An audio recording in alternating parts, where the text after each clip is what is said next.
Assalamualaikum warahmatullahi wabarakatuh kepada saudara-saudari yang dirahmati Allah sekalian. Selamat malam dan salam sejahtera kepada semua sahabat-sahabat. Waalaikumsalam. Hak Long Zaini, Amrizan Hashim, Zahari Yahya Naim. Waalaikumsalam. Pak Long daripada Muar. Waalaikumsalam. Amar Shah. Waalaikumsalam. Teruskan perkongsian saudara semua. Malam ni malam sesi menjawab soalan. Jun Ikin. Waalaikumsalam.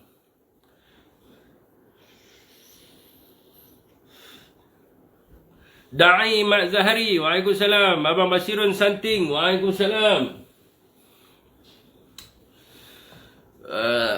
Azwa, waalaikumsalam. Salam Azwa. Jannah Guntur, waalaikumsalam. Salam Ma'al Hijrah, ya. Salam Ma'al Hijrah.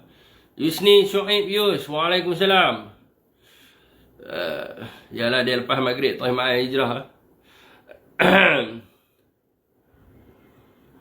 Okey, tuan, teruskan perkongsian. Saya pun nak berkongsi ingat. Kongsi live ni apa panggil? Jebat Derhaka, Cik Nan Utara, waalaikumsalam. Tanjung Madi, waalaikumsalam. Tanjung Madi ke Tuan Guru? Tuan Guru Madi kot. Nurhaq, waalaikumsalam. Abang Ben, waalaikumsalam. Abang Ben,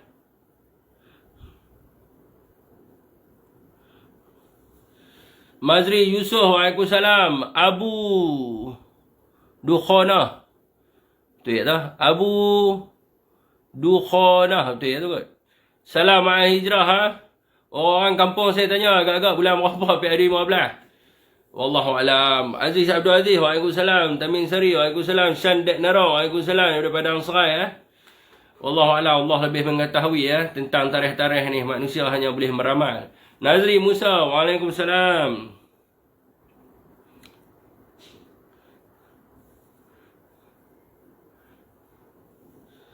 Muhammad Taufik, waalaikumsalam. Jun Ikin, teruskan perkongsian. Terima kasih Jun Ikin sebab berkongsi. Kita boleh tengok di sini siapa kongsi, siapa tak kongsi. Ila boleh chat. Taming Sari daripada Langkawi hadir. Ada soalan daripada Langkawi. Dia bertanya saya. Muhammad Nayan, waalaikumsalam. Said Wahab, waalaikumsalam. Said Wahab.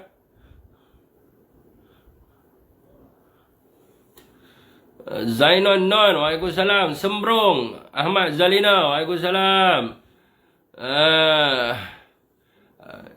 Tolak penangguhan kes. Izzat Elvin, waalaikumsalam. Rosman Mazlan P151, mana tu P151 hadir waalaikumsalam. Ahmad Shah Abdul Ghani, waalaikumsalam.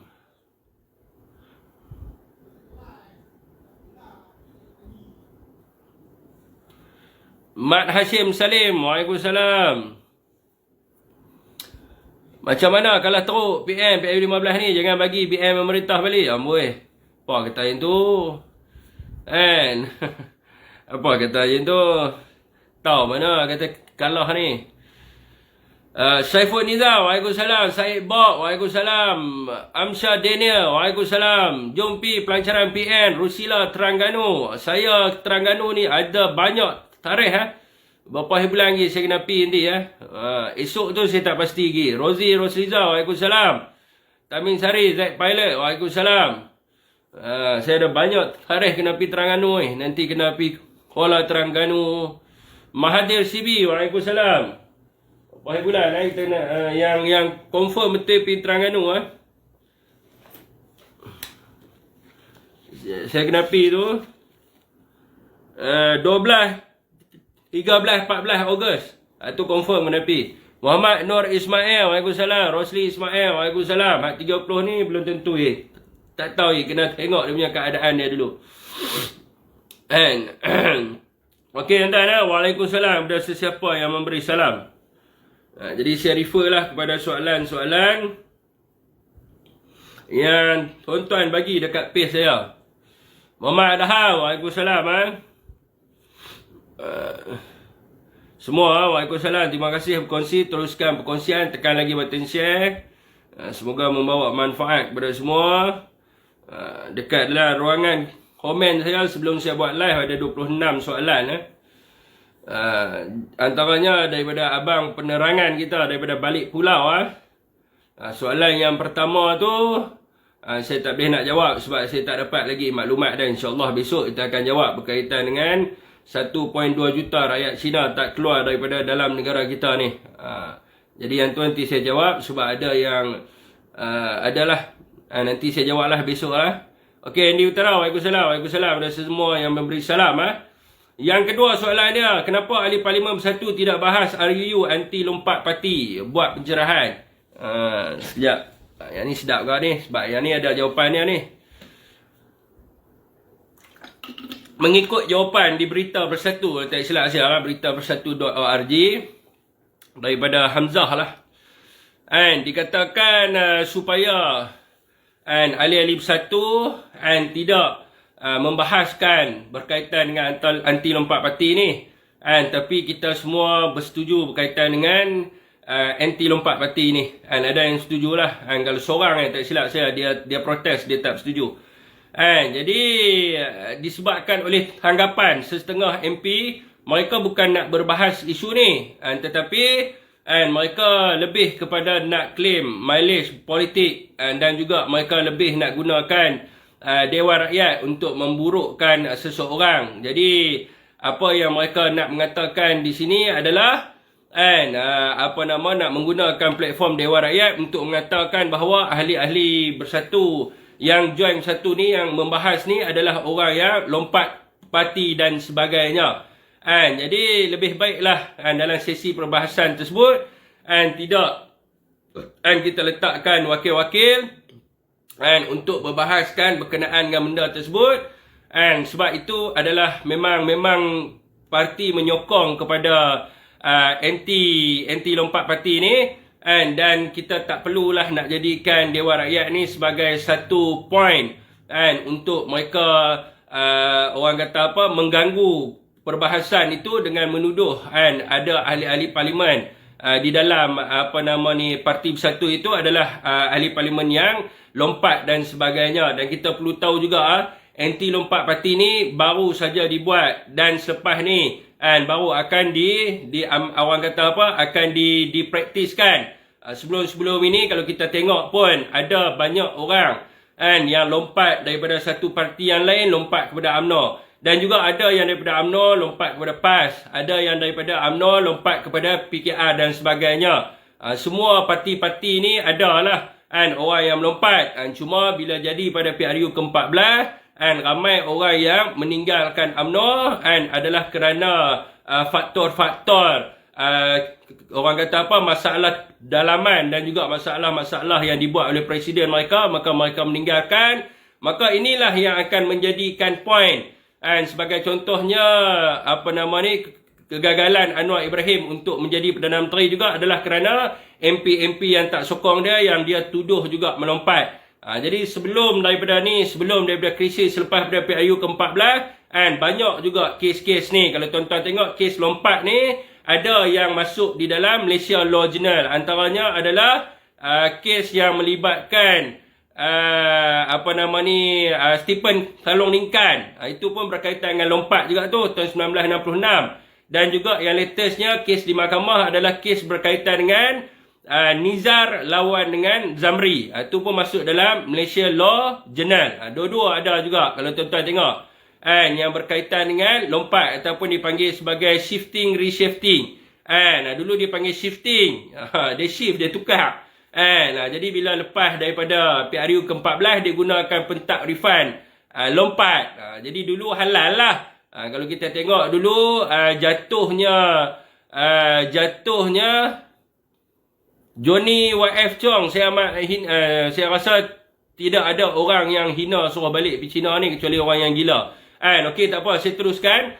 Kalau kita tengok dulu tahun 2009, macam mana UMNO merampas kerajaan Perak adalah kerana 2 orang wakil PKR dan 1 orang wakil DAP lompat dan sokong kepada UMNO pada waktu itu. Jadilah tertubuhnya dipanggil sebagai kerajaan pintu belakang dulunya lah. Jadi sekarang ini apabila adanya satu akta, dan selepas pada ni pun And tidak ada lagi orang yang akan melompat. Tapi kalau tuan-tuan tanya kepada saya lah, pendapat peribadi, kalau soalan tu dia tanya saya setuju tak dengan anti lompat parti ni?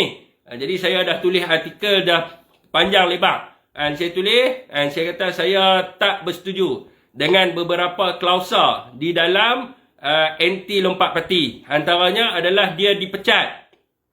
Dia dipecat dan juga dia lepas itu dia terpaksa mengosongkan kerusi dia dan pilihan raya akan diadakan. Maknanya di sini kita bagi satu dipanggil sebagai veto power, satu kuasa yang mutlak kepada seseorang untuk dia salah guna kuasa ataupun untuk dia mengikat diri seseorang. Antara salah satu faktornya adalah sebagai contohnya, kalaulah presiden kepada sesuatu parti itu melakukan kesilapan, presiden ini membuat rasuah dan juga salah guna kuasa, menidakkan hak rakyat, kepimpinan yang diktator dan sebagainya. Jadi bila ada ahli parlimen yang menegur dia, maka dia akan gunakan alasan hang nak aku pecat hang ke ataupun hang nak duduk diam. Sekiranya aku pecat hang, maka hang terpaksa mengosongkan kerusi hang. Jadi terpaksa adanya pilihan raya yang baru. Jadi dia tidak sempatlah menceritakan masalah yang berlaku dan sebab dia dipecat, apa yang berlaku dan sebagainya. Jadi saya tak setuju dengan klausa tersebut, kerana kalau kita lihat sendiri apa yang berlaku kepada Presiden Bersatu, Presiden Bersatu tanya soalan kepada pada ketika itu adalah Presiden UMNO, dan dia adalah timbalan Presiden UMNO dan juga timbalan Perdana Menteri. Dia tanya soalan berkaitan dengan YMDB, maka Najib Razak telah pun memecat beliau sebagai timbalan Perdana Menteri, dan dalam masa yang sama memecat beliau sebagai timbalan Presiden UMNO pada ketika itu. Sekiranya kita apply-nya anti lompat parti ini, maka Tan Sri kena kosongkan kerusi parlimen Paguh. Sedangkan kalau kita tengok hari ini di mahkamah, Najib bersalah di mahkamah tinggi, Najib bersalah di mahkamah rayuan, dan insya-Allah jugalah di mahkamah persekutuan juga akan mengekalkan hukuman yang sama. Jadi inilah yang kita risau. Saya tak setuju dengan klausa yang ada dalam tu berkaitan dengan pemecatan. Kalaunya sekiranya dia lompat atas sebab apa? Kalau tuan-tuan tengok dalam artikel saya tulis, sekiranya dia shifting, dia lompat kerana wang, kerana kedudukan, kerana untuk menyelesaikan kes, kerana habuan apa-apa sajalah, maka dia boleh dikenakan di bawah anti lompat parti. Kerana apa? Kerana dia bertindak sebagai mengkhianati mandat rakyat, ataupun dia bertindak atas sebab satu faktor rasuah. Dan kita kena ingat juga, wakil rakyat ni dia adalah wakil kepada rakyat, dia berkhidmat kepada rakyat. Jadi sekiranya dia lompat menyertai kerajaan, jadi dia membawa kebaikan kepada rakyat. Yang jadi masalah ni apabila berlakunya kudeta, ataupun dalam bahasa Latin kita panggil sebagai coup d'etat, rampasan kuasa. Ni yang masalah dia. Jadi anti lompat parti ni kita boleh gunakan sekiranya berlakunya rampasan kuasa. Contohnya adalah untuk dia menjatuhkan kerajaan, dia lompat untuk merampas kuasa, maka kita boleh apply kepada anti-hopping law, ataupun kita boleh pakai pada anti lompat parti tersebut. Jadi sekiranya dia bertanding dalam satu parti dan parti itu gagal untuk membentuk kerajaan, jadi dia adalah wakil kepada rakyat, dia kena berkhidmat kepada rakyat, dia kena membantu rakyat dan sebagainya. Sekiranya dia menyertai kerajaan dan membawa kebaikan kepada rakyat, so dia tidak akan jadi masalah di situ kepada rakyat. Jadi itu pada pandangan saya lah. Jadi sekiranya kita buat macam sekarang ni, dia akan jadi, dia sebenarnya memberi satu power kepada presiden parti dan juga kepada parti itu sendiri. Jadi selepas ni, masa depan Malaysia, apa yang saya nampak, orang tidak, wakil rakyat ni dia tidak akan mengutamakan rakyat. Dia akan risau dengan dia macam ni lah tuan-tuan. Dia macam sekiranya tuan-tuan kerja swasta ataupun kerajaan lah, kalau tuan-tuan diberi satu pangkat ataupun kedudukan, sudah tentulah orang yang berjawatan dan juga orang yang ada pangkat ni, dia akan menghargai dia punya kedudukan dia. Sebab apa hari ni pengarah-pengarah, mereka tahu ada dasar-dasar yang dibuat oleh kerajaan itu menyalahi. Ada dasar-dasar yang dibuat tu rugi. Sebab apa? Mereka hari ini mengunci mulut. Sebab mereka rasa mereka hanya berkhidmat untuk menunggu persaraan. Mereka berkhidmat untuk menunggu pencen. Orang kata apa? Sekiranya mereka membuka mulut ataupun sekiranya mereka bersuara, maka mereka akan kena pecat. Macam tu jugalah dengan wakil rakyat. Sekarang ni ada satu undang-undang yang mana orang kata apa, presiden ni dia boleh mengikat orang kata apa, wakil rakyat ni semua. Macam mana dia buat? Sekiranya wakil rakyat ni bersuara ataupun wakil rakyat ni menentang, maka dia boleh pecat. Bila dia pecat, maka orang tu akan hilang dia punya kedudukan dia. Orang tu akan hilang dia punya jawatan dia. So orang yang jadi ahli parlimen, kerana dia diberi mandat oleh presiden, maka dia tidak akan buat benda tu. Sebab apa? Mestilah dia rasa macam, aku baru jadi ahli parlimen ni. Aku baru dapat allowance. Allowance sebagai MP berapa? Allowance sebagai MP 15,000 kot. Lepas tu dia baru dapat allowance sebagai menteri dan sebagainya. Mana mungkin dia akan melepaskan kedudukan tu? Tidak akan ada. Sebab ni adalah prinsip normal manusia. Semua manusia sama. Bila kita sebut harta, bila kita sebut kedudukan, bila kita sebut wang, semua manusia sama. Saya sama, tuan-tuan sama, orang semua manusia ni sama. So dia tidak akan, bila kita bagi satu undang-undang yang orang boleh tarik hak dia akan mengunci mulut lah. Macam mana berlaku kat kerajaan, macam mana berlaku kat swasta. Macam tu lah akan berlaku. Kalau tuan-tuan tanya saya lah setuju ataupun tak, saya memang tak setuju dengan klausa, tapi daripada secara umum dia setujulah. Untuk menjaga sesuatu parti. Tapi yang saya tak setuju adalah klausa-klausa di dalam orang kata apa, akta itu sendiri. Saya tak setuju sebab dia bagi veto power kat orang. Yang tu saya tak setuju lah. Macam Zahid Hamidi. Zahid Hamidi lah, dia dah boleh ugut dah. Mana ketua-ketua bahagian tak sokong dia, siap lah. Dia dah memang ada kuasa kat situ. So dekat situ, dan anti-hopping law ni juga, Akta Lompat Parti ni menidakkan demokrasi. Jadi dia macam ni, tuan-tuan, senang je. Sekiranya rakyat itu memilih, rakyat ada hak untuk membawa orang kata apa, kes ni pergi dekat mahkamah. Sebagai contohnya, rakyat dekat tempat tu ada 40,000 orang. 40,000 orang ni sign memorandum, bawa kes ke mahkamah, yang mana mereka katakan mereka undi parti, bukan undi wakil. So benda ni sebenarnya boleh buat pun, macam yang berlaku dekat Gombak. Jadi saya rasalah, bagi pendapat saya, huraian dia adalah itulah, saya tak setuju sebab kita buat satu undang-undang untuk memberi veto power kepada seseorang.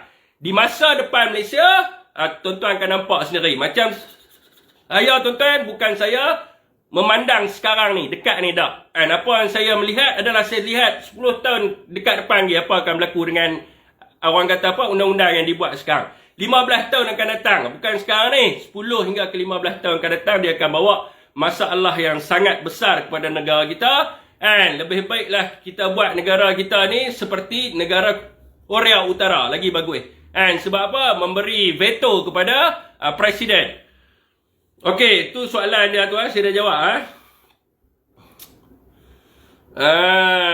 Ni cadangan. Lambatkan datang asing tanpa izin di negara kita. Jadi ni soalan daripada Yus Ismail. Okey tuan-tuan, soalan ni adalah soalan yang sangat bernas. Sebab apa? Di Kementerian Dalam Negeri, di bawah Datuk Seri Hamzah Zainuddin, dia telah melancarkan satu kempen yang dipanggil sebagai Kita Demi Negara. Kempen ni adalah untuk nak bantras warga asing. Dan kepada tuan-tuan yang ada kat sini, semualah kan, tuan-tuan, perempuan semua yang tengok live saya ni, tuan-tuan boleh berdaftar sebagai sahabat KDN untuk menyalurkan maklumat berkaitan dengan warga asing. Kalau nak ikutkan sejarah di Malaysia, antara menteri yang memikirkan untuk hantar warga asing balik adalah Datuk Seri Hamzah Zainuddin. Yang selainnya ni kerja duduk buat kota warga asing, khususnya Zahid Hamidi. Yang duk banyak ni kerana Zahid Hamidi lah orang masuk. Pada zaman Zahid lah yang paling banyak warga asing masuk dalam negara kita. So menjawab kepada soalan itu, soalan yang ditanya oleh Yus Ismail tu, kalau tak silap saya ada buat live dah berkenaan dengan benda ni sebelum ni. Tapi tak apalah, halalang tanya, saya ulang balik lah. Untuk hantar warga asing balik, sebenarnya di Kementerian Dalam Negeri ada buat program dipanggil sebagai rekalibrasi pendatang asing tanpa izin.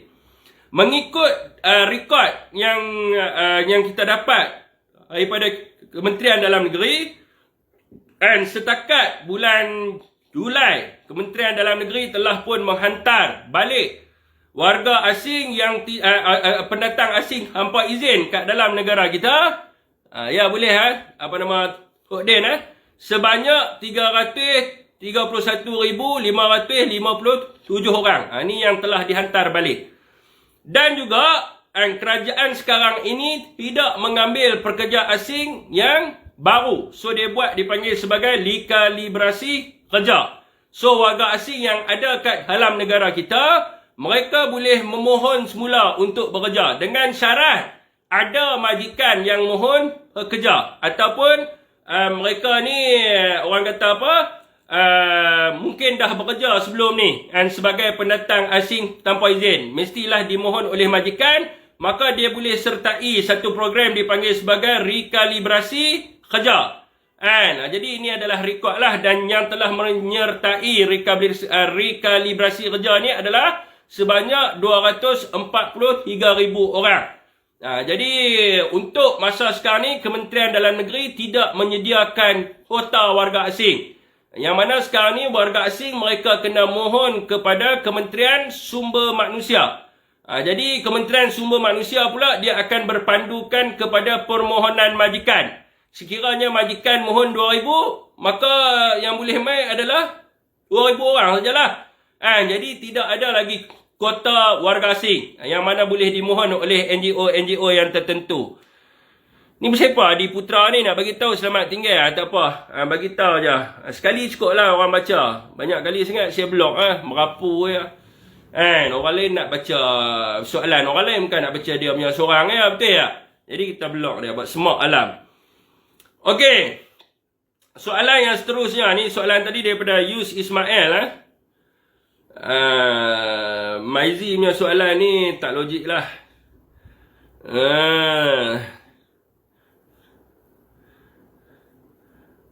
Okey, jap kita pilih soalan tu. Berkaitan dengan baja ni boleh jugalah kan. Baja ni apa yang saya tahu lah kan. Baja ni daripada orang kata apa, pengetahuan saya ni dia tak bagi tahu ajar apa.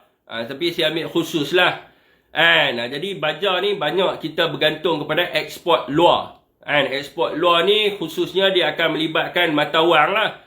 Dan juga baja sebenarnya bukan meningkat di dalam negara kita. Bila kita ekspor luar, dia meningkat di negara luar tu pun harga dia meningkat. Jadi bila harga dia meningkat plus dengan kedudukan ringgit, maka itu yang dia jadi meningkat. Ini yang saya tahu lah berkaitan dengan jagung dan juga soya. Yang saya tahu lah berkaitan dengan dedak dan sebagainya. Jadi bila kita ambil sebagai contohnya, kita ambil di Ukraine. Di Ukraine sekarang ni pun harga dia naik sebab dia tak boleh nak bawa keluar. Sebagainya contoh dulu dia jual kat kita RM6 sebagai contoh. Lah ni harga dia RM8. Harga daripada luar pun meningkat. Jadi bila harga daripada luar meningkat plus dengan kita punya kedudukan marta wang, itu yang menyebabkan kenaikan tu. Jadi apa inisiatif? Dia bukan nak mengira harga baja ni kurang pun dah, mahal tu pun dah. Jadi kita nak tanya apa penyelesaian yang kerajaan ambil. Kerajaan sekarang ni kalau kita tengok kepada laporan daripada MAFI lah, apa yang diambil sekarang ni adalah plan jangka masa pendek dan juga plan jangka masa panjang, yang mana bahan-bahan asas ni Malaysia nak keluarkan sendiri. Sebagai contohnya Napier, rumput, orang kata apa, jagung dan sebagainya ada. Grant yang disediakan untuk dibuat dekat Malaysia sekarang ni. Kalau tuan-tuan rajin pergi check lah dekat Jabatan Pertanian dan sebagainya. Itu adalah salah satu faktor Macam mana kita nak kurangkan harganya adalah dengan benda tu kita buat sendiri. Kita proses sendiri dekat Malaysia. Kita tidak bergantung lagi kepada dekat negara luar. Sebab dulu polisi-polisi yang dibuat oleh kerajaan dulu dia nak bergantung kepada ekspor. Sebab dia mungkin nak main trade ke apa kan. Kita tak pastilah benda tu. Tapi kerajaan sekarang ni kita punya long term dengan short term planning kita adalah untuk kita buat sendiri benda tu. Ini apa yang saya dibrief oleh Jabatan Pertanian. Orang kata apa berkaitan dengan benda ni lah. So itu adalah langkah-langkahnya lah. Yang untuk dibuat oleh kerajaan sekarang ni. Itu antara dia, usaha dia yang nak dibuat. Yang keduanya adalah dengan melihat semula subsidi. Jadi kita ni banyak sangat. Minyak kita subsidi, minyak masak subsidi, itu subsidi, ini subsidi dan sebagainya. So sekarang ni kerajaan nak mengstrukturkan semula. Dia nak tengok kepada peningkatan harga. Ataupun dia nak tengok kepada peningkatan inflasi.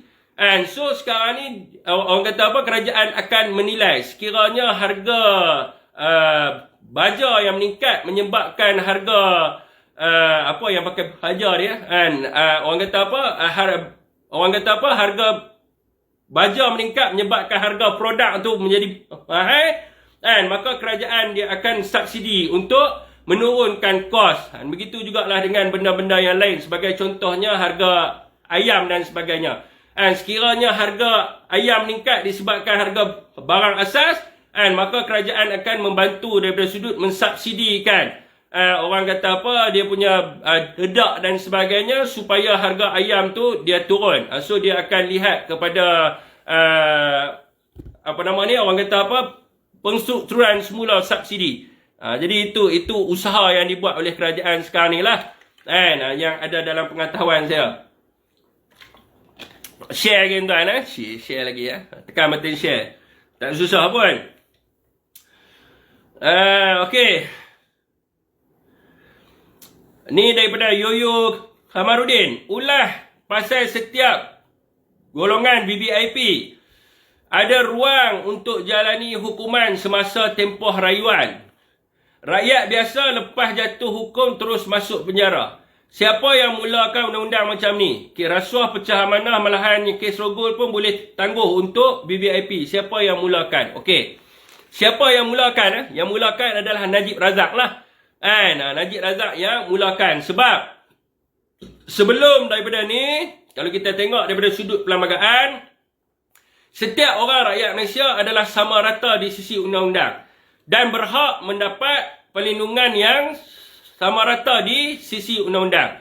Cuma kalau kita tengok sebelum-sebelum ini, di dalam kes mana-mana orang berpolitik pun semua masuk penjara. Anwar Ibrahim masuk penjara. Bekas MB Selangor dulu masuk penjara. Mana lagi? Semua masuk penjara lah. Jadi yang tak masuk ni hanyalah Najib saja. Sebab apa dikatakan sebagai dia ni adalah mantan Perdana Menteri. Kalau kita tengok daripada sudut Presiden PKR, dia adalah mantan imbalan Perdana Menteri pada waktu tu. Dan dia pun masuk penjara. So yang memulakan benda ni adalah Najib Razak. Yang ni tuan-tuan kena ingat. Dan sekarang ni, sekiranya ada banyak kes tuan-tuan. Kes rogol hari ni pun lepas. Kes dadah hari ni pun lepas. Sebab apa? Setiap apa yang berlaku di mahkamah, dia akan jadi sebagai presiden kes. Ataupun dipanggil sebagai rujukan kes. So sekarang ni mereka merujuk kepada Najib punya kes. Sebab Najib adalah first case, dia ditangguhkan hukuman dia sementara menunggu rayuan. So kalau tuan-tuan tengok hari ni, ramai orang kena kes dadah pun tangguh. Kena kes rogol pun tangguh dan sebagainya. Sebab apa? Sebab bukan dia ada duit. Sebab ada kes rujukan sekarang ni. Jadi kalau dia pakai lawyer dia pun merujuk. Dia kata dia minta supaya hakim menanggungkan kes. Merujuk kepada kes Najib Razak vs Kerajaan Malaysia. Sebagai contohnya lah. Di dalam Malaysia Law Journal. Najib telah pun ditangguhkan kes dia sementara menunggu rayuan. Jadi dialah kes dia menjadi rujukan. Untuk kepada semua kes lain. Kalau ikut daripada perlembagaan, setiap rakyat Malaysia adalah sama rata di sisi undang-undang dan berhak mendapat perlindungan yang sama rata di sisi undang-undang. Kalau seseorang itu orang kata apa, telah pun didapati bersalah, maka dia kena menjalani hukuman. Dululah, sekarang ni lain. Sekarang ni dia kena selesai 3-3 dulu, merujuk kepada kes Najib Razak. Itu adalah soalan daripada Yoyo. Ni soalan daripada sahabat saya Muhammad Nur Ismail. Pilihan raya, soalan berkaitan dengan pilihan raya. Nombor 1, adakah rakyat menerima logo baru PN di dalam PRU15? Saya pun tak tahu macam mana rupa logo baru ni. Jadi duk kata dalam perbincangan. Kalau tuan-tuan tanya saya pun tak tahu macam mana. Dan kalau kita belum nampak lagi logo tu, macam mana kita nak buat pengkajian sama ada rakyat terima ataupun tak. Dia soalan macam ni. Dia soal rakyat terima ataupun tak ni adalah perkara yang berbeza dengan marketing. Dia soalan yang pertama adalah rakyat kenal ataupun tak. Kalau tanya rakyat terima, hari ni kalau tuan-tuan tanya, adakah rakyat sokong kepada Rina Harun? Rakyat tahu dia bagus, dia tolong orang OKU, dia bagi bantuan kepada ibu tunggal, JKM, dia turun buat program wanita bangkit, semua orang sokong dia. Kalau orang tanya kepada Menteri Perpaduan WAF, orang kata apa, ramai orang kenal dia. Dia ni duk turun buat ride bersama orang muda ni, duk main rugby dan sebagainya. Orang kenal dia. Kalau orang tanya Tan Sri Muhyiddin Yassin, orang kenal. Oh, Tan Sri Muhyiddin Yassin, bapa prihatin negara, 18 bulan jadi PM, macam-macam dia bagi dan sebagainya. Kalau tuan-tuan tanya mereka, orang ni semua mewakili parti apa? Ni masalah. Ni masalah. Kalau saya berhadapan dengan pilihan raya sebelum ni, masalah ni adalah masalah utama. Dia tak kenal, dia tak tahu. Kita tengok Tan Sri Muhyiddin Yassin satu kot, yang bunga tu. Jadi bila dia pergi kat tempat undi, dia cari bunga, tak jumpa bunga. Jadi dia pun orang kata apa, hang kepala dia pun pening. Dia pening-pening, dia bubuh PN saja. So daripada sudut sama ada terima ataupun tak terima, rakyat, masyarakat menerima pemimpin dekat Perikatan Nasional sekarang ni. Kalau tuan-tuan tanya di sebelah PAS pun, ramai. Kalau kita tengok, Tok Guru Hadiah Awang, lepas tu yang famous sekarang ni orang muda, Fahmi Fazil. Fahmi Fazil tu idola saya lah. Saya suka kat dia. Dengan kaedah dia cakap, point yang dia bawa hujah saya, kalau dia berucap kat dalam Dewan Rakyat, orang kata apa, save video. Sebab dia idola saya. Fahmi Fazil ni. Jadi itu yang orang kata apa, minat. Jadi orang kata apa, kalau kita turun kepada masyarakat, semua orang kenal dia. Orang kenal dia. Oh ni orang kata apa, orang muda yang hebat, berkaliber dan sebagainya. Sekiranya kita tanya tentang siapa lagi, Taqiyuddin, orang kenal dia. Dia orang yang tegas dan sebagainya. Bila kita pergi jumpa dengan ni, kita pergi jumpa dengan orang bawah dan sebagainya, orang bawah ni akan beritahu, Taqiyuddin ni orang PAS boh. Kalau kita berjumpa dengan ground ni, pergi jumpa dengan orang muda akan beritahu Fahmi Fazil ni orang PAS. So dia tak tahu. Bila sebut PAS ni adalah bendera ni lah, bulan lah. So bila dia pergi kat tempat kertas undi tu, mana bulan ni? Bulan dia tak jumpa, tengok dacing, bantai dacing. Jadi ni masalahnya. Masalah orang terima ke tak tu masalah kedua. Sebab kalau kita turun ke ground hari ni, kepimpinan Perikatan Nasional, kalau kita tanya, semua seronok. Semua seronok. Semua kalau kata majoriti kenal. Kenal menteri-menteri kita ni. Bagan Serai, mereka kenal. Timbalan menteri kita. Hamzah Zainuddin, mereka kenal. Hamzah buat program, 5-6 ribu orang turun. Jadi orang kenal mereka. Tapi bila kita tanya kepada rural ni, ini yang jadi masalah ni. Masalahnya bukan orang terima. Kalau penerimaan, rakyat dah terima. Kalau rakyat tak terima, tuan-tuan, macam mana parti yang ditubuhkan pada tahun 2016 boleh undi dekat-dekat, beza antara undi orang kata apa, Perikatan Nasional dengan Barisan Nasional 1,000-2,000 ya. Bukan kata berbeza jauh. Perbezaan undi itu sikit sangat.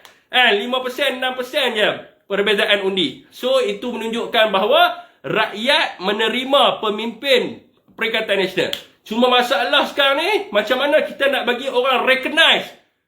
Orang recognize Perikatan Nasional. Ni yang kita kena fix lah. So kalau kata ada logo baru, sila keluarkan sekarang ni. Sekarang ni duk buat hentas Perikatan Nasional, duk guna bendera sama bendera Perikatan Nasional. And orang kata apa, Haru ni buat kat Kelantan pun guna bendera Perikatan Nasional. And buat kat Terengganu pun duk guna bendera Perikatan Nasional. Orang dah kenal bendera tu. And mai ni baru nak buat logo baru. Dia akan jadi masalah yang besar. And itu adalah berkaitan dengan soalan pertama. Soalan yang kedua dia, Noor Ismail PRU 15 betulkah tiada parti yang dapat majoriti jika tidak ada gabungan seperti sekarang? Okey. Sejarah kita ambil UMNO tak pernah menang 2/3 di Semenanjung. Ini saya terasa dia tanya soalan dia pun tahu dia rasa UMNO juga. And UMNO tak pernah menang 2/3 di Semenanjung. Dan mereka bergantung kepada Barisan Nasional. And mereka UMNO ni selalu nak tengok UMNO menang atau tidak, kena tengok Sarawak dengan Sabah. And sekiranya Sarawak dengan Sabah menang, maka UMNO akan menang kursi banyak lah. 180 lebih, 190 lebih. And sebab apa? Sebab mereka gantung kepada Sabah dan juga Sarawak. Di Semenanjung, and dah berapa penggal dah UMNO hilang kursi di Selangor, UMNO hilang kursi di Pulau Pinang, UMNO hilang kursi di Kedah, UMNO hilang kursi di Kelantan, UMNO hilang kursi di Melaka kot. And semua yang UMNO telah pun hilang dia punya penguasaan dia. And semua dia telah hilang. And jadi dia hanya ada beberapa negeri sahaja. And Johor, Pahang, Perak, and itulah dia punya negeri yang kuat. Sedangkan Negeri Sembilan sendiri pun flip-flop juga dia pun. Dia pun rasa flip-flop juga. And bayangkan Mak Hassan yang begitu hebat pun melingkup juga pun. And so yang betul-betul kuat dia Perak, Pahang dengan Johor. Itu memang dia punya tempat dia lah. And kalau sekarang ni kalau kita tengok selepas PRU 14, Johor pun dia melingkup juga. And so dia cuma ada dua tempat yang dia kuat. Itu Pahang dengan Perak yang dia berjaya bertahan lah. And dengan Perlis. And itu tempat-tempat yang dia biasa yang dia boleh menang lah kan. Perlis, Perak dengan Pahang. So kalau tuan-tuan bilang sendiri, mana cukup 1/3? And kalau kita nak tengok kursi di Semenanjung ada 153 kursi. UMNO nak menang 80 pun memang susah lah. And sekarang ni dalam Barisan Nasional yang ada cuma UMNO, MIC dengan MCA saja. Semua Semenanjung. Hak lain semua keluar habis dah. And yang dekat Sabah pun keluar, dekat Sarawak pun keluar juga. And so dia cuma ada sekarang ni UMNO, MCA dengan MIC. MCA ni memang mampu dah. MCA ni orang Cina dah buang dah. Dia berkata ni semua haram jadah semua ni. MIC pun sama. MIC pun orang India ni. Yang baru ni kes ni. Tuan-tuan tengok kes apa? Kes Hosma punya kes. MIC dekat dalam Dewan Rakyat siap ni. Raya tegak lagi. Raya suruh MIC membantah. And sekiranya dia berani. Oh, dalam Dewan Rakyat dia sokong. Hari ni keluar tuan-tuan. Hari ni keluar berita MIC hantar memorandum. So orang India kata dah ni pusing punya orang. And orang India pun tak percaya kat MIC. MIC pun mampu and dia pun tinggal satu kursi. And MCA pun melingkup, dia pun tinggal 2 kursi. And so macam mana dia nak boleh ni tuan-tuan. Jadi UMNO saja macam mana UMNO nak menang? UMNO saja mungkin boleh pi lah dekat 80 tu kan. Tu orang kata maksimum dia boleh pi. And dua lagi melingkup. And so betul kalau tengok kepada ramalan and susah untuk UMNO menang sebab dia telah ditolak secara keseluruhan oleh orang Sabah dan juga Sarawak. Ni memang dah reject dia. And dekat MCA dekat Penang, memang kalau UMNO boleh menang kat Penang, kalau dia hebat lah orang Penang kata. Kira dia memang ser lah. Tapi masalahnya Penang pun orang tak percaya. Penang memang otoriti kuat DAP. And memang otoriti kuat DAP. Dan dulu yang pegang Penang pun bukannya MCA. Yang pegang dulu adalah Ko Sukun. Dia daripada Erakan. Dia yang pegang Penang. So sekarang ni susah lah. Jadi itu soalan yang kedua. Memang susah untuk dia dapat majoriti. Yang ketiga, soalan dia adalah betulkah tiada parti yang dapat majoriti? Okey, itu saya sebut tentang UMNO. Pakatan Harapan. Pakatan Harapan ni susah. untuk dia menang, sebab dia kalau tuan-tuan tengok sendiri, PKR tu lemah. Pakatan Harapan ni depa banyak dia punya sokongan dia adalah orang India dan dengan orang Cina yang sokong. Sebab tu dia boleh kepada DAP. Orang Melayu ni susah nak sokong pada PKR. Kalau tuan-tuan tengok di Johor sendiri, undi yang mereka dapat 100-200 undi pun ada, 500 undi pun orang kata apa pun ada juga. Jadi sekarang ni kalau orang di Pakatan Harapan dia dapat pick up dengan waras. Sekarang ni nak memperjuangkan bagi Anwar jadi Perdana Menteri ataupun nak memperjuangkan rakyat. Kalau nak membawa ideologi, nak memperjuangkan rakyat, siapa-siapa jadi Perdana Menteri pun boleh berjaya benda tu. Boleh berjaya, siapa-siapa jadi pun. Yang paling pentingnya adalah nak orang kata apa, nak mentadbir kerajaan. Nak pergi ke Putrajaya, nak tadbir kerajaan. Siapa jadi Perdana Menteri, itu belakang kira. Anwar kalau tak jadi Perdana Menteri pun, dia boleh jadi menteri. Dia boleh jadi timbalan Perdana Menteri dan sebagainya. Cuma masalah sebelum ni, sebab dia duduk dalam penjara. Bila dia keluar, dia terus nak Perdana Menteri. Kalau dia minta tempat bini dia tu, saya rasa insya-Allah hari ni kerajaan duk tahan sampai hari ni lagi. Tapi masalahnya kerana orang di Pakatan Harapan ideologinya hanyalah Anwar Ibrahim saja yang boleh buat perubahan kat Malaysia. Ni saya rasa benda yang pelik lah. Sebab apa? Masa ke zaman yang berlalu, mesti ada orang yang lebih hebat lagi daripada orang tu. Ada orang yang lebih hebat daripada Tun Mahathir. Ada orang yang lebih hebat daripada Anwar Ibrahim. Sebab apa? Evolution tu. Orang kata apa? Zaman yang bersilih ganti tu. Kalau orang Pakatan Harapan boleh set dalam minda mereka, yang pentingnya adalah rakyat, yang pentingnya adalah masalah kebajikan, masalah kebajikan sosial rakyat, maka bolehlah. Maka dia boleh duduk sekali, dia boleh menang. Boleh menang memang 2/3 tu senang nak menang lah. Sebab apa? Dekat kalau kata warisan bergaduh warisan bergabung dengan EPF dekat Sabah, full tu kita dah menang dah semua. Full tu ada berapa? Sabah ada 35 kursi. Itu dah menang besar. Di Pulau Pinang dah menang besar. Di Melaka dah menang besar. Di Kelantan dah menang besar. Perak menang besar. Semua tempat dah boleh menang besar dah. Sarawak pun boleh menang besar. Kalau mereka boleh set di dalam pemikiran mereka, siapa-siapa jadi Perdana Menteri pun boleh jaga rakyat.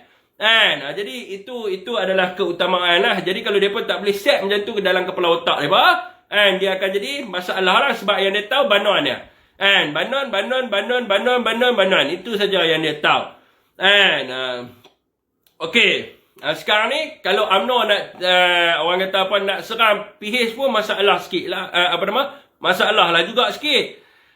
Sebab yang mereka panggil sebagai keluarga Chimping ni semua dah keluar dah daripada DAP tu. Lim Kit Siang pun dah keluar. Lepas tu Lim Guang Eng pun dia tak pegang dah sebagai Secretary General. Dah ganti dengan Anthony Lok. Tu dia susah sikit lah. Kalau mereka nak kata ni adalah bintang 3 dan sebagainya. Sebab bintang 3 tu semua dah keluar habis dah.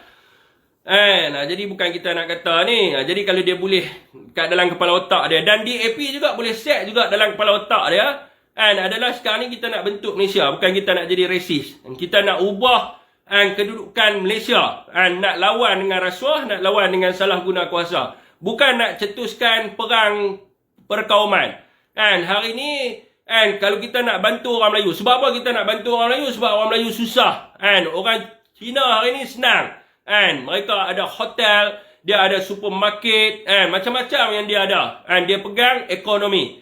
So hari ni nak bantu adalah orang yang susah, bukan kita nak bantu orang yang senang. Kalau DAP boleh, dia dalam pemikiran dia boleh set benda tu, kena ada bantuan kepada orang yang susah, maka bolehlah senang lah sikit. Kalau DAP masih lagi dengan ideologi dia, duk tanya kenapa Melayu lebih, kenapa itu lebih, jadi susah lah balik. Sebab dia kena fikir, kalau dalam mana-mana negara sekalipun di dunia ni, kaum majoriti ni selalunya yang perlu dibantu, sebab mereka ini adalah majoriti dalam sebuah negara. Kalau DAP boleh fikir lah, kalau dia ada otak. Kalau semalam kat Concord, tak kenal, muka tak pernah tengok alam maya ni, saya secara realitinya mana kita pernah berjumpa lagi. Macam mana kata saya sombong. Nombor ada Saya pun baru duk tanya dengan rakan-rakan tadi kan. Okey. Apa nama ni? Dekat mana tadi? Kalau mereka boleh ubah benda tu, pemikiran mereka tu. Dia ubah, dia boleh lah kan. Boleh lah dapat 2/3 tu. Kalau dia tak ubah macam tu lah kan. Jadi kalau di peringkat PN, dengan PAS dengan Bersatu ni, sebenarnya potensi untuk PAS dengan PN ni menerujui negara ni sangat tinggi. Sebab apa saya kata? Semua kehendak rakyat ni semua ada dalam Perikatan Nasional. Kalau rakyat hari ni duk sembang tentang mereka nak satu parti yang Islamik yang takbir negara. Khususnya orang yang 40 tahun dan ke atas. Kalau kita tanya, kalau kita pergi jumpa dekat ground, orang yang umur 40 tahun ni, yang ke atas ni, mereka nak kepada Islamik. Mereka melihat, ni tak boleh ni, kita sebuah negara Islam, kita sebuah negara Islam. Kita mesti, kalau orang yang macam tu, PAS dah ada dah. PAS ni, bukan kata dia dah bagi tahu dah, dia adalah Islamic Party. Kalau kita tengok dulu, nama PAS adalah PAN Melayan Islamic Party. Dia memang parti Islam. So, orang dah memang nak. Jadi, saya tak faham siapa orang yang kata kami nak Islam. Lepas tu dia tak undi PAS pun. Ramai hari ni dalam Facebook, dalam TikTok, yang dia duk kata, kami ni nak Islam. Kita negara Islam. Kita memperjuangkan Islam. Tapi dia tak undi PAS pun. Saya pun pening kepala juga orang-orang macam ni pun. Jadi, itu daripada sudut ideologi. Orang yang nak tu, memang dah ada dah. PAS memang dah ada. Jadi untuk orang muda, orang yang lebih sikit pemikiran dia kepada orang kata apa, mix di antara liberal dengan konservatif, dia dah ada Bersatu, duk ada di situ. Orang kata apa, dia boleh dah, ada intelektual kat dalam tu dan sebagainya. Dah boleh, orang kata apa, memang sepatutnya dia dah boleh undi dah, Bersatu tu. Tapi masalah saya pun tak erti juga apa yang dia nampak tu kan. Jadi orang muda pun boleh undi Bersatu dan sebagainya, yang dia cenderung kepada pemikiran, saya sebut sini lagi seorang tersalah tafsir sikit, pemikiran yang agak ke kanan sikit, dia agak ke kanan dan tengah sikit, dia right center. Jadi sebenarnya dia dah boleh dah mengundi kepada Bersatu ni. Jadi begitu jugalah dengan orang India, dengan orang Cina yang sebelum ni mereka mengatakan adanya pengasingan, kita nak satu parti multiracial. Ada ni kat dalam PAS ni ada apa nama DHPP, dekat Bersatu ada Bersekutu, dan kita ada ekstra lagi gerakan yang memang sebenar-benarnya multiracial parti pun. So saya pun tak erti lah. Sepatutnya kalau PRU ke-15 ni, Perikatan Nasional ni ada peluang yang besar untuk dia menang 2/3. Tapi bergantunglah kepada pengundi itu sendiri. Sebab kalau nak tengok sendiri, kalau mereka cari parti yang bersih, macam hari ni orang apa nama kat Malaysia ada bagi tahu, mereka nak satu parti yang bersih, satu parti yang tak ada rasuah. Orang kata apa, takbir Kelantan 51 tahun. Mana ada kena kes rasuah? Gerakan mentadbir Penang 30 tahun lebih. Mana ada kena rasuah? Bersatu sendiri, takbir kerajaan 18 bulan. Mana ada kes rasuah? Jadi kalau mereka nak satu parti yang bersih, yang tak ada salah guna kuasa, yang rasuah, saya rasa itulah yang kita bagi tahu kat rakyat Johor. Mana ada pemimpin dekat Perikatan Nasional ni kena kes skandal dan sebagainya. Jadi saya pun tak ertilah siapa rakyat nak lagi kepada UMNO ni.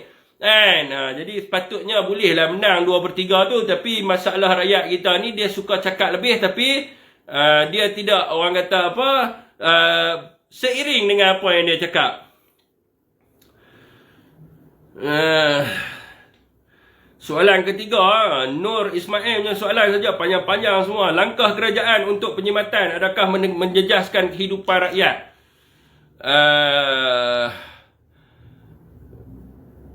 Langkah penyematan ni dia terlampau luas juga. Langkah penyematan daripada sudut apa? Sebab dia ni dia ada dua. Satu langkah penyematan daripada sudut projek, dan juga langkah penyematan daripada sudut pengurusan di kementerian-kementerian kerajaan lah.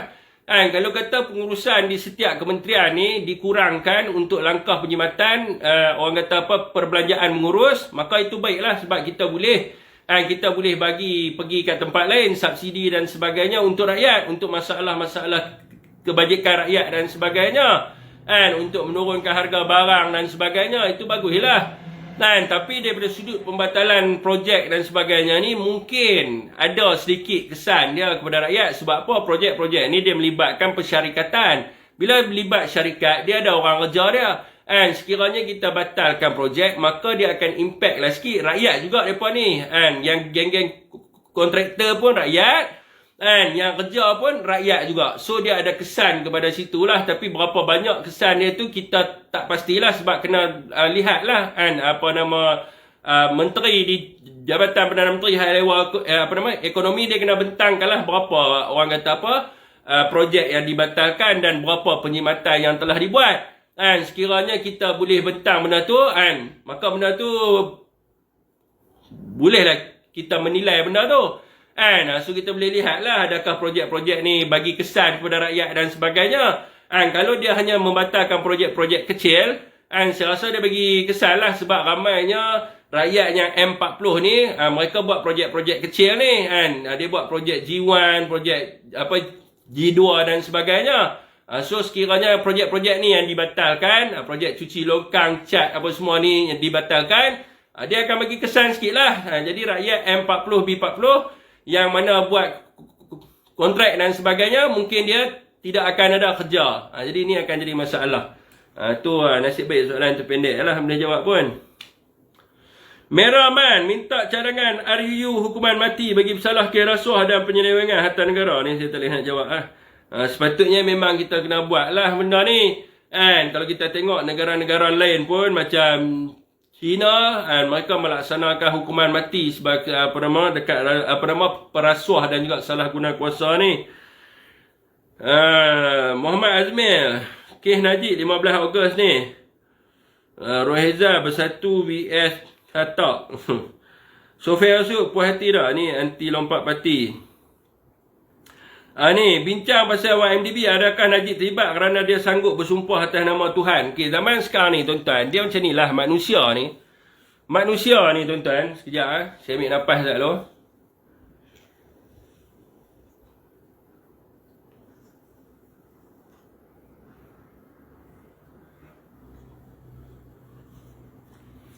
Okay tuan-tuan,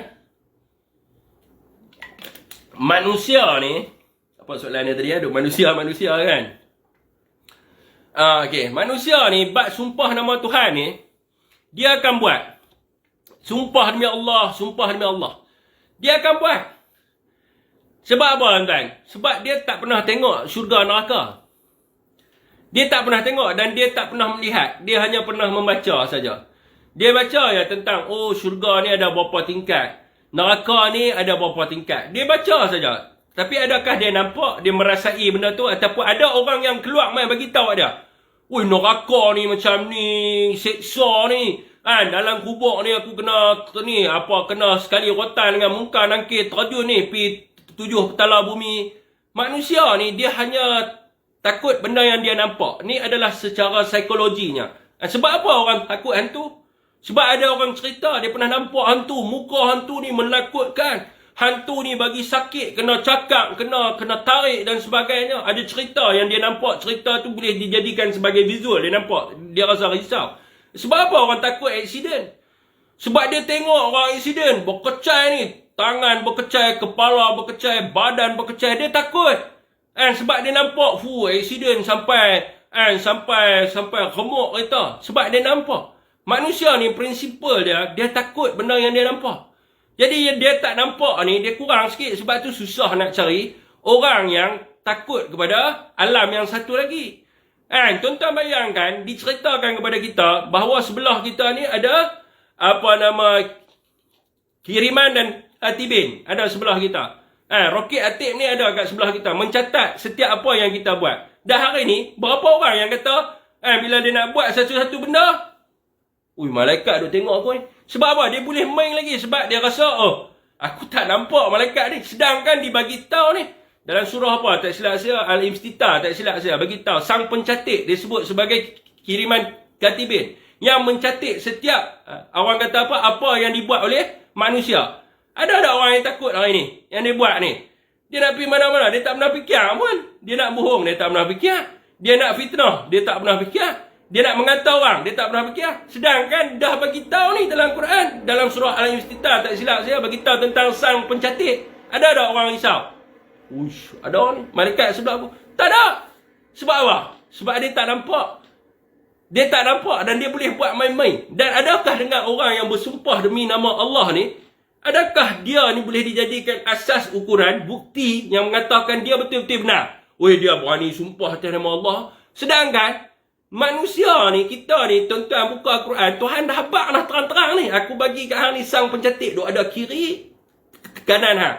Hak satu catat apa baik yang hang buat, hak satu catat apa jahat yang hang buat. Ada tak orang takut? Buat tak juga jahat ada betul? Buat tak? Buat juga jahat. Sedangkan Allah dah kata dah dalam Quran, jangan buat benda ni. Zina adalah dosa yang besar. Apa ramai ada orang berzina? Ramai orang berzina.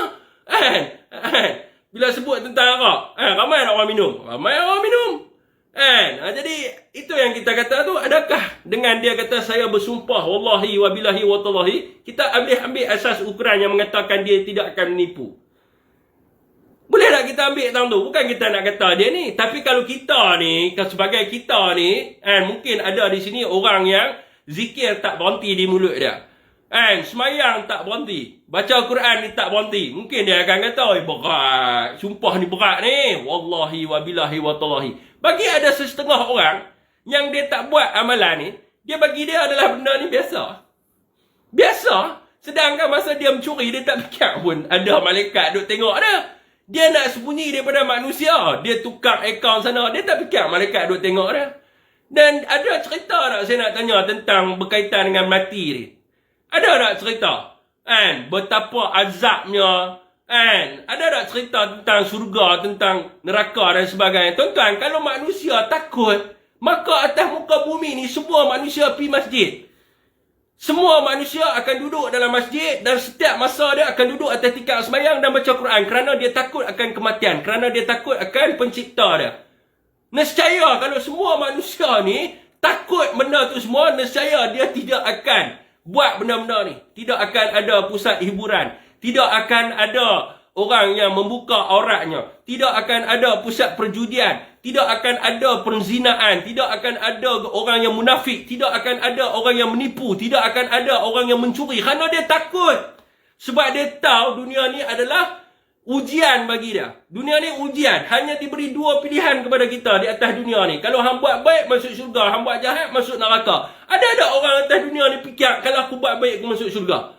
Kalau ada semua orang yang berfikiran di dalam otak dia, bahawa di dalam atas dunia aku Islam, pilihan yang kena ada kat aku adalah pilihan A, iaitu aku kena buat apa saja yang baik untuk aku masuk syurga. Kalau macam tu tuan-tuan, kat Malaysia, majoriti orang Islam, maka tidak akan ada orang yang membuat benda-benda penzinaan apa semua ni. Jadi kalau tuan-tuan tanya, adakah boleh menjadi asas bukti kepada seseorang yang hanya menyebut wallahi wabillahi watallahi, yang mengatakan bahawa dia sebenarnya benar? Tuan-tuan kena lihat sendiri. Hari ni orang yang bercakap pasal Islam, adakah dia buat berkenaan dengan Islam? Saya nak tanya tuan-tuan, hari ni ada viral dekat media sosial. Saya melakukan zina. Saya buat judi. Saya melacurkan orang.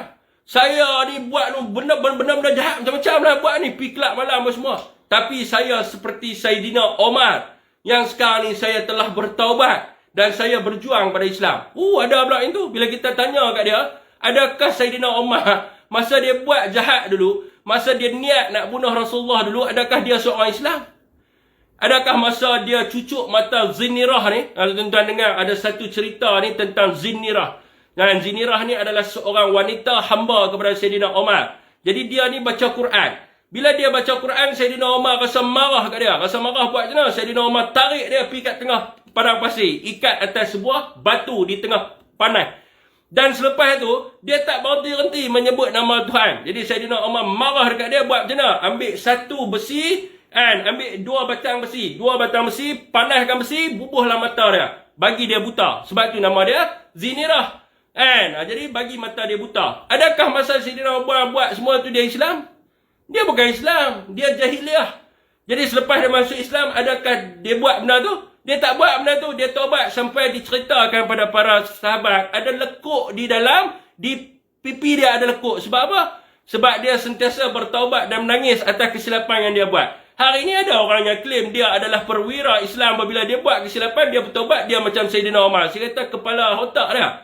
Jadi ada orang klaim macam tu lah ni? Ada. Kalau tuan-tuan tengok lah ni, duk buat dalam TikTok. Dulu orang kata apa, geng 3 line, geng 36, apa jahat saya tak buat. Tapi seperti Saidina Umar juga, saya ni telah bertaubat dan menjadi pelindung kepada Islam. Kalau dia nak buat berjuang, dia tak payah pakai TikTok. Itu semua nak claim je, nak jadi orang popular dan sebagainya. So adakah kita boleh percaya saja bulat-bulat dengan Najib panggil media banyak-banyak bersumpah? Tak boleh. Itu tidak dapat menentukan sama ada dia benar ataupun tak benar. Jadi kita tunggulah pendakwaan di mahkamah. Itu adalah berkenaan dengan soalan yang ditanya oleh rakan kita. Nama dia apa ni? Pakcik Abu Muaz. Abu Muaz. Saya berhadapan dengan banyak orang. Saya berhadapan dengan ramai orang. Ada orang bersumpah ni. Sumpah demi Allah lah. Sumpah demi Allah. Lagi ni menipu juga. Saya jumpa. Wallahi wa tallahi wa bilahi. Aku tak ambil duit hang. Tapi bila kita cek, dia ambil juga. So, saya berhadapan dengan ramai orang yang bermain dengan sumpah ni. Tapi dia buat juga. Sebab apa dia buat? Bila kita tanya sebab apa ni hang sumpah ni? Sebab aku takut sangat. Sebab tu aku sumpah. Sebab kalau aku sumpah nama Allah, hang percaya. Jadi sebab tu diharamkan bersumpah wallahi wa bilahi wa tallahi ni. Sumpah laknat ni. Diharamkan oleh mufti. Tak boleh buat. Sebab apa tak boleh buat? Sebab ramai orang akan menggunakan nama Allah untuk dia lari. Sebab alasan dia, aku buat macam ni tak apa, lepas ni aku boleh taubat. Allah akan ampun dosa aku. Ni masalah orang-orang yang otak dia tak berapa nak center sikit. Okey, Okey, Muhammad Azri Sarmi terangkan isu pengkhianatan Najib dan Anwar pada negara yang direport oleh Cikgu Bat. Kan Syafiq ada bersama. Video tu saya duduk sebelah ya. Kena tanya Cikgu Bat. Saya takut saya tersalah cakap. Jadi cerita dia adalah ni ikut kepada Cikgu Bat cerita kat saya lah tuan-tuan, kefahaman saya. Ni soalan yang kedua. Okey, cerita dia macam ni. Pada tahun 2013, pada waktu itu UMNO dia hilang defisit kepercayaan rakyat. Jadi dia hilang defisit kepercayaan rakyat. Dan pada masa yang sama, pada waktu itu PKR telah pun mendapat kekuatan dan sokongan rakyat. Standard lah kan. Bila hilang defisit, rakyat akan beralih sokong kepada orang lain. Jadi Najib ni dia dapat maklumat daripada, of course lah, pihak polis di Raja Malaysia. Bila dia buat penyiasatan, dia akan maklum kepada menteri di Kementerian Dalam Negeri dan akan maklum kepada Perdana Menteri. Ini apa yang Cikgu Bat beritahu lah dalam statement dia saya dengar kepada AO. Jadi pihak PDRM ni telah pun menyerahkan beberapa bukti berkaitan dengan kes baru Anwar Ibrahim. Kes baru lah, ada kes liwat ke apa ke saya tak tahu lah. Tapi ada kes baru lah, senang cerita. Jadi ada kes baru berkaitan dengan Anwar Ibrahim. Maka pada ketika itu, Najib dia tak boleh guna anggota PDRM untuk pergi jumpa dengan Anwar Ibrahim. Dia tak boleh guna. Kalau dia guna anggota PDRM, jadi benda ni akan jadi tersebar. Akan jadi macam-macam lah. Anwar mungkin akan bagi tahu Najib gunakan anggota PDRM untuk datang ugut dia dan sebagainya. So Najib buat macam mana? Najib bagi file siasatan ataupun dokumen-dokumen terperinci berkaitan dengan kes Anwar ni. Dia serahkan laporan siasatan ni, dia serahkan kepada Timbalan Perdana Menteri Indonesia dan juga pasukan risikan negara Indonesia. Itu nama dia Jusuf Kala. Bagi kepada Jusuf Kala dan juga risikan. Bagi kepada sana. Jadi dia suruh Jusuf Kala ni pergi jumpa dengan Anwar. Pergi jumpa dengan Anwar Ibrahim, bagi tahu dia bahawa ada dokumen, bukti. Ini bukti dia. Hang ada buat benda ni, hang ada buat benda ni, hang ada buat benda ni. Jadi kalau hang nak selamat, hang ikut cakap aku. Aku bagi ke hang satu surat perjanjian. Sekiranya kalau PRU ke-13 aku menang, sebagai Perdana Menteri, aku akan lantik hang sebagai timbalan Perdana Menteri. Dia buat macam tu. Itulah perjanjian dia. Jadi Anwar tidak ada, orang kata apa, pilihan yang lain. Sebab dia telah pun ada, dokumen bukti tu telah ada kat depan mata dia. Jadi Anwar pun bersetujulah dengan apa yang dibuat oleh Najib Razak. Sebab itu kalau kita tengok pada ada rentetan lah pilihan raya yang berlaku, yang mana tidak ada UMNO bertanding. Sebab memang ada, orang kata apa, hubungan di antara Anwar Ibrahim ni dengan Najib. Termasuk jugalah pada waktu itu lulusnya penggunaan orang kata kalimah Allah kat dalam Bible. Sebab itu benda ni dituntut oleh orang kata apa, orang daripada PKR yang tuntut untuk letakkan kalimah orang kata apa, alif lam lam ha tu kat dalam Bible, dan waktu tu juga diluluskan. Jadi dia telah pun membuat perjanjian. Jadi sebab itulah lepas dia menang tu, Anwar tuntut untuk menjadi timbalan Perdana Menteri, sebab telah pun dijanji oleh Najib. Dan dalam masa yang sama juga, Najib sebenarnya bagi fund kepada PKR dalam duit yang banyak. Fund yang banyak diterima oleh PKR ni. Sebab apa? Dia bagi satu surat, tak silap saya, Cikgu Bat ada sebutlah surat yang mana Anwar ni boleh dapat duit daripada investor. Sebab tu PKR pada waktu itu, duit memang banyak gila duit.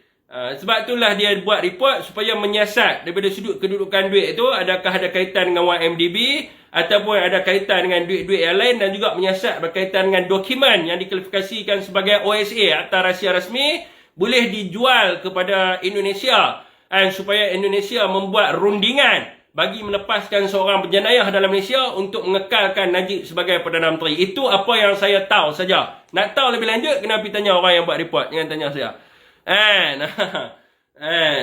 Dia boleh terangkan. Kalau dia ada kat sini, kita boleh panggil dia, BC, dia boleh cerita. Okey. Adakah kerajaan ni daripada Amar Shah? Berapa jam ni kita live ni? 1 jam lebih dah. Kita sikit lah ni. Okay, saya suka soalan ni. Saya sikit-sikit 1 jam lah ni. Soalan daripada Pakcik Masri Mahri. Pakcik Masri Mahri ni adalah seorang yang suka kritik saya dekat dalam live. Dia cakap dengan saya, berhentilah Syafiq menyokong kepada Parti Perikatan Nasional yang tidak ada jasa dan faedah langsung untuk rakyat Malaysia. Dan kembalilah menyokong Parti UMNO, Parti Keramat, Parti Berkat, parti yang terbaik sekali di dunia ini. Okey. Betul, saya tidak dapat nafikan pada Pakcik. Saya sokong UMNO dulu kerana UMNO lah perjuangan nenek moyang saya. Tok Wan saya dalam Askar Melayu. Bapak saya Navy. Jadi atuk saya ni berjuang lawan dengan komunis, lawan dengan mata lah, dengan Jepun pun lawan juga. Jadi bapak saya ni adalah tentera laut. Jadi saya ni dilahirkan dalam keluarga yang seorang pejuang. Saya mengenang perjuangan yang lama. Dan saya sokong UMNO dulu, ikut UMNO, sanggup pecah bendera UMNO, sanggup pakai baju UMNO adalah kerana apa? Kerana sebuah nilai perjuangan. Kita berjuang menentang komunis. Kita berjuang untuk memartabatkan bangsa Melayu. Kita berjuang kerana untuk memerdekakan negara. Kita berjuang untuk memajukan nusa dan bangsa. Kita berjuang untuk mempertahankan ibu pertiwi warisan Nusantara ini. Kita berjuang untuk semua. Tapi saya keluar daripada UMNO berapa hari bulan, Cik? Saya keluar daripada UMNO pada tarikh 15 hari bulan Oktober tahun 2020. Sebab apa saya keluar? Dan saya menyertai Bersatu. Kerana Bersatu menolak kepada DAP dan UMNO. Presidennya telah terbukti bersumpah setia untuk menyokong Anwar Ibrahim dan juga DAP. Ditandatangani oleh orang yang kita backup pada waktu itu. Bekas Presiden Datuk Najib Razak dan juga Zahid Hamidi. Yang selama ini dalam semua pilihan raya kita pergi di Semenyih apa semua, kita kata kita kena, orang Melayu kena menolak mereka ini. Dan kita kena membela nasib Melayu dan sebagainya. Jadi saya adalah orang yang memang anti DAP daripada dulu. Tuan-tuan boleh tanyalah siapa yang ikut live saya. Saya lah orang yang paling anti sekali dengan DAP. Kalau jumpa dengan orang DAP ni memang mampu orang DAP tu. Memang saya bantai cukup-cukupnya orang DAP. Semua orang tahu. Itu adalah salah satu faktornya. Faktor yang keduanya adalah apabila kita melihat sendiri bekas Presiden UMNO Najib Razak, saya pernah pergi mahkamah 2-3 kali saya pernah pergi mahkamah. Dan saya pernah duduk di kursi di mahkamah tu di belakang dan saya sendiri mendengar perhujahan Najib Razak ni. Dekat luar dia bolehlah cerita macam-macam tapi kat dalam saya dengar. Apa yang dia cakap, apa yang dia jawab, semua kita ada kat dalam tu. Bukan kita tak ada, cuma tak boleh record video saja. Tapi gambar saya dekat mahkamah ada, tuan-tuan boleh pergi kat Google. Pergi cari. Ada, saya pernah ada sekali di situ. Malah saya pernah berjumpa dengan peguam dia sendiri pun, Tan Sri Syafi'i tu. Kita pernah jumpa pun dengan peguam dia, bersembang dan sebagainya. Tapi bila kita melihat sendiri, orang tu memang didapati bersalah. Dan dia dalam mahkamah nampak seolah dia tidak boleh menjawab. Begitu jugalah dengan Zahid Hamidi. Bila kita tengok sendiri pembongkaran, bagaimana kita nak menegakkan benang yang basah? Kita sokong selama ini kerana apa? Kerana kita sokong kerana inilah perjuangan kita. Tapi bila kita lihat sendiri apa yang berlaku, mulanya memecat, mulanya terkantui audio, terkantui surat, nak kata saya fitnah. Fitnah macam mana? Benda ni dibuktikan. Tajuddin Hassan cakap benda yang sama. Anwar Musa cakap benda yang sama. Beberapa pemimpin UMNO pun cakap benda yang sama. Malah audio dan surat tu tak pernah dinafikan. Zahid tak pernah buat report pun kata benda tu palsu. Malah Zahid sendiri dia tak pernah nafi pun benda tu. So adakah ini membawa kepada perjuangan kita? Tak bawa pun kepada perjuangan kita. Jadi saya tengok bahawa UMNO ni tidak lagi memperjuangkan nasib bangsa. Hari ni saya nak tanya, UMNO berjuang untuk Melayu ke? UMNO tak berjuang untuk Melayu. Apa yang UMNO hujah apa semua? Tiap-tiap malam UMNO hujah apa? Setiap malam UMNO hujah Zahid Hamidi, Najib Razak. Lokman Adam buat apa? Zahid Hamidi, Najib Razak. Si Esme Maisa buat apa? Zahid Hamidi, Najib Razak. Si Amir Hijaz buat apa? Zahid Hamidi, Najib Razak. Si Mahamak Sungai Petani tu buat apa? Najib Razak and Zahid Hamidi. Mereka hanya memperjuangkan dua orang tu ya. Untuk membebaskan mereka ni daripada mahkamah. Supaya mereka mendapat manfaat-manfaat yang tertentu. UMNO tak sebut lagi tentang nasib bangsa. Tak sebut lagi tentang nusa bangsa. Tak sebut tentang kecintaan kepada Ibu Pertiwi. Tak sebut lagi tentang Melayu yang perlu bersatu. Tuan-tuan, dulu kita pergi ke PWTC. Menangis-nangis. Demi Melayu kita tubuhkan muafakat nasional. Kita peluk. PAS peluk UMNO, UMNO peluk PAS. Tapi UMNO sendiri kianati PAS. Di dalam orang kata apa, pilihan raya. Mereka tak bagi orang PAS bertanding dan sebagainya. Mereka mempergunakan PAS, mereka menyisihkan PAS dan orang PAS itu bukan Melayu ke? Melayu juga. Jadi macam mana kita nak percaya satu parti yang akan jaga Melayu? Jadi saya nampak sekarang ni UMNO tak jaga Melayu. UMNO jaga pemimpin saja dan nampaknya egonya UMNO ni untuk jaga MKT dia saja. Untuk jaga pemimpin-pemimpin kluster mahkamah dia saja. Tapi hari ini, orang berpolitik untuk sebab apa? Orang berpolitik untuk jaga bangsa. Orang berpolitik untuk jaga negara. UMNO tak jaga lagi. Tuan-tuan, hari ini berlaku macam-macam. Berkaitan dengan kes Sulu. UMNO tak libatkan diri. Pemuda UMNO tak sebut pun pasal kes yang berlaku tentang kedaulatan dan sebagainya. UMNO tak lagi mempersoalkan tentang kedudukan orang Melayu. Malah menteri-menteri UMNO apa yang buat kerja Khairi seorang ya. Yang lain semua sibuk tentang nak pelihara raya. Inilah saya nampak bahawa UMNO ini telah rosak. Kalau UMNO boleh menolak Zahid dan juga Najib, kalaulah yang kluster-kluster Zahid dengan Najib ni semua keluar daripada UMNO, semua orang akan masuk UMNO. InsyaAllah tu adalah perkara yang benar-benar akan berlaku. Tapi masalahnya sekarang ni, kluster Zahid dengan Najib ni banyak sangat yang membuatkan orang meninggalkan UMNO. Okey, tuan saya rasa cukuplah untuk malam ni ya. Saya dah jawab soalan-soalan daripada semua orang. Bukan semua lah, separuh saya dah jawab dah. Harap apa yang saya jawab tu betul. Kalau tak betul, minta teguran.